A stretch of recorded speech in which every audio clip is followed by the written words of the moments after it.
It's a lot of moving parts with me and Wayne, and it's important to me that I fix that. I met Turk. Shout out to Turk. Look, you ain't here, but f you. We gon' f you when we won't f you. You heard me? Damn. We gon' f with that bitch when we won't f. And the Hot Boys was you, Dooney, Sterling, and Mosquito.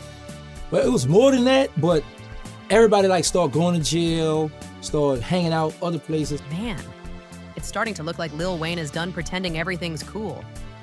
After Birdman completely snapped on Turk during that wild Cash Money versus No Limit moment, fans immediately started putting the pieces together. Wayne didn't need to speak at all. His silence said... And the Hot Boys was you, Dooney, Sterling, and Mosquito. Well, it was more than that, but everybody like started going to jail, started hanging out other places. And people knew instantly this wasn't just another label feud. This cut way deeper. These weren't just artists pieced together to make hits. They were family. The Hot Boys rose out of nothing side by side, turning struggle into a legacy. At the time, it was impossible to have any type of genuine or real feelings. I was on stage. I was in performance mode. I was trying to think about the words for the next song. Honestly, so I was just trying to make sure he didn't say it at a time where it was my verse and I messed up a line or something like that. So by 2015, Wayne couldn't take it anymore. He filed a $51 million lawsuit against Birdman's Cash Money Records. He said he was owed... And it hits differently now because when you look back at all the money issues, the nonstop lawsuits, and the subtle shots thrown over the years, a colder picture starts to form. Birdman didn't just strain a few friendships. He might have fractured the very legacy that made Cash Money Records legendary. Fans are saying Wayne's silence isn't just about being mad, it's about being let down.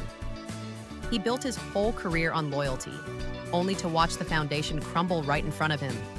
What makes it even crazier is how everything came full circle. Birdman was the mastermind who brought the Hot Boys together in the first place. Yet now, he's the main reason they may never stand side by side again. All of this boiled over at Complex Con on October 25th, 2025. What was supposed to be a night celebrating icons, a Cash Money vs. No Limit showdown. Turk went live later that night, calm but clearly done with the disrespect. Birdman.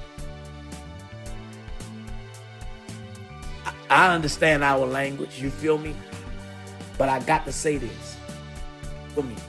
So I'm just gonna leave it at that. Y'all know y'all can't with me when y'all wanna with me. And I just wanna leave it at that, man. Like we gotta stop sending out these mixed messages to people because y'all, don't do that. You know what I'm talking about? Respectfully. What should have been a celebration turned into yet another public meltdown, reminding everyone that some scars in the Cash Money family still haven't healed. The night was supposed to be filled with classic hits, long-awaited reunions, and pure nostalgia, a full-circle moment for the fans who grew up on the Cash Money era. But instead of a feel-good trip down memory lane, Birdman grabbed the mic and flipped the entire energy in seconds.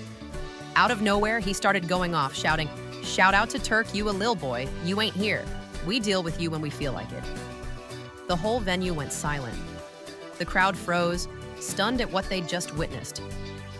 Besides that, you got the Wayne, Drake, Nicki, the Hot Boys. Before that, the Ross and Cali, all them niggas come from under my umbrella. Every last one of them niggas. Ain't too many niggas ain't been up under my umbrella. If they say it or don't say it, all of them niggas come from me. Then suddenly, boom, social media exploded. Fans rushed to X and Instagram, posting clips of the outburst everywhere. They started tagging Turk nonstop and digging up old interviews, trying to piece together what could have made Birdman snap like that. How you, man? What's up? I'm booling. How you, good? You already know, bro. Yeah, man. How Lil B? How Priya? Man, fine, good, man. Graduated from college, man. I know, man. He got his own little spot, you heard me? Man, what, man? Yeah. We'll graduate next year, bro. Feel me? You know they all... People online were asking, what happened now? The whole internet felt like chaos. Within minutes, Turk's name was trending everywhere. Later that night, he hopped on live, calm, composed, but clearly fed up with being disrespected.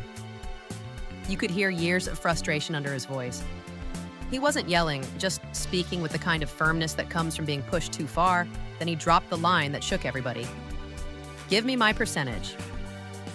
That single sentence hit like a truth bomb. Fans immediately realized this wasn't about ego or hurt feelings. This was about business, loyalty that had been broken, and money that still hasn't been squared away. I gave Wayne about $400 to $500 million. Drake got about $500 million, and Nicki got about $300-400 million out my pocket. No cap. From that moment, everything started to make more sense. If Turk is still fighting for his share after all these years, it's clear there's way more happening behind the scenes than anyone ever knew. Fans began connecting the dots. And suddenly, Birdman's onstage blow-up didn't feel random at all. It felt like long-buried business finally bubbling to the surface. Maybe Birdman's been running the same play from day one. And while the internet was going wild over his latest outburst, Lil Wayne stayed completely silent. That silence hit harder than any diss track ever could. He didn't have to say a word. Everyone already understood exactly what that quiet meant. To really see how deep this story goes, you've got to rewind way back, long before Cash Money became a powerhouse. But hey, it's all love, right? Well, the Hot Boys, the actual street crew. Okay. What year did that come together? 1994, we all started hanging together, but we knew each other from, like, me and Mosquito. We kind of grew up together. The name Hot Boys wasn't some flashy studio concept or clever marketing trick. It came straight out of the Magnolia projects in New Orleans in the late 80s, long before rap ever touched it.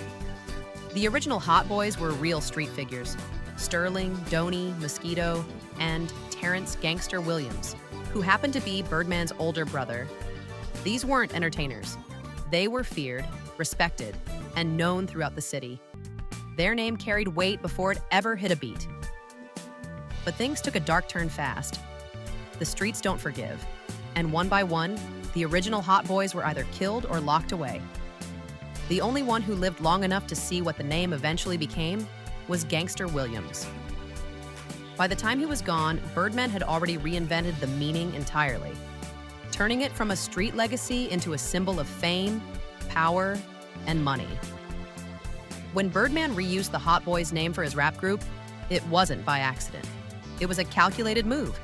He took a legacy born in the trenches and turned it into a global brand. What was once whispered in project hallways was now blasting from radios nationwide.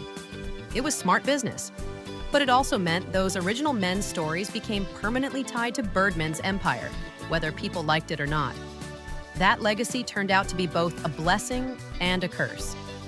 By the mid-1990s, Birdman and his brother Slim had built Cash Money Records into a rising label. But to elevate it, they needed a group that could represent New Orleans with the same raw, unfiltered energy the original Hot Boys had. That's when a new generation stepped in: Lil Wayne, Juvenile, Turk, and BG, the new Hot Boys. These young artists had everything: the drive, the charisma, the hunger. Birdman saw potential instantly and wasted no time branding them as the next big movement. He pushed them like legends even before the plaques and awards came in. Before long, the Hot Boys were everywhere, on mixtapes and videos, on magazine covers, rocking jewelry, riding in luxury cars, and shouting out loyalty to Birdman like scripture, and it worked. Get it how you live. And guerrilla warfare didn't just sell, they cemented an empire. Fans loved the chemistry, the energy, and the brotherhood, but behind all the shine and success, something darker was growing. The loyalty Birdman preached came with strings attached. He controlled everything: contracts, royalties, publishing, the money flow. He owned the dream, and everyone else was living inside it. At first, nobody questioned him. Birdman positioned himself as the father figure, the provider, the man who transformed kids from the hood into stars. But as the fame grew, so did the confusion. The finances weren't adding up. Whispers grew louder. Then came the first major fracture. Juvenile walked away, calling out the label for missing payments. His departure sent shockwaves through the crew. Fans started realizing the family bond Birdman talked about wasn't as solid as it seemed. Soon after, BG left too, calling Birdman a straight-up thief. Turk ended up incarcerated, and when he got out expecting the money he'd earned, he discovered there was nothing there. Everything he thought he had vanished on paper. Through all of this, Lil Wayne stayed loyal. He defended Birdman publicly, called him Pops, and refused to expose anything. But even he began feeling the strain. The numbers weren't making sense. Every time Wayne asked questions, the answers were vague. Birdman wasn't just the label head, he was the gatekeeper. If you challenged him, your career stopped moving. And Wayne, even as the youngest, wasn't blind. He saw what happened to everyone else and quietly prepared his own escape. By 2015, Wayne had reached his limit.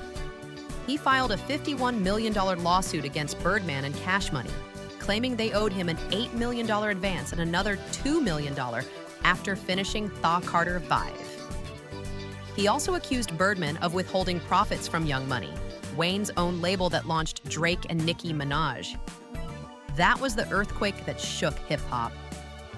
How could Birdman, Wayne's mentor, father figure, and supposed partner, be withholding the money Wayne helped generate? The family bond was shattered. What was once built on loyalty had become a battlefield covered in lawyers and lawsuits. Birdman denied everything, insisting he never blocked Thaw Carter 5 and never withheld Wayne's earnings. But behind the scenes, Wayne was furious. The album he poured his soul into was locked away because of business politics. Fans begged for answers while Wayne watched his masterpiece sit on a shelf. A settlement finally came in 2018, rumored to be over $10 million. But the tension never truly faded. Birdman even claimed he'd given Wayne $400 to $500 million, something everyone immediately called lies. Even when the two hugged for cameras, fans knew it was just for show.